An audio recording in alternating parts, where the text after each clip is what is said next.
आत्ताची मुलं आहेत ना ती अनेकदा वाटतं अरे काय तुम्ही लोक हे कसले तुम्ही वेडिंगचे प्री वेडिंगचे व्हिडिओज वगैरे बनवताय आणखीन काय तुम्ही हे करताय इजंट दिस स्टुपिड किती बोरिंग आहे आत्ताची पिढी केवढी बोरिंग आहे असं मला अनेकदा वाटतं खरं सांगतो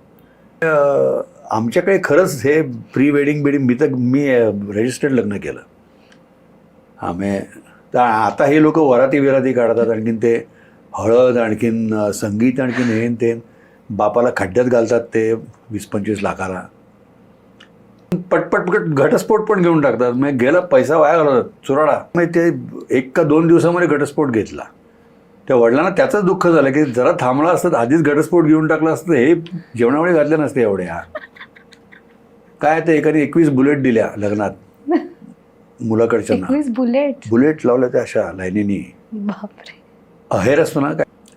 आता ते डेस्टिनेशन वेडिंग्स वगैरे करतात ऑन दॅट तर मला असं वाटलं होतं की आमच्या वेळेला ना आम्ही हे लग्न करतायत सगळे हळूहळू पुढची पिढी आहे ना या सगळ्यातनं बाहेर पडेल आणि या सगळ्या नॉनसेन्स बंद करतील आणि ते म्हणजे की खरंच आता याच्यात आम्ही नाही वेळ वाया घालवणार पैसा नाही वाया घालवणार let's think something new something bright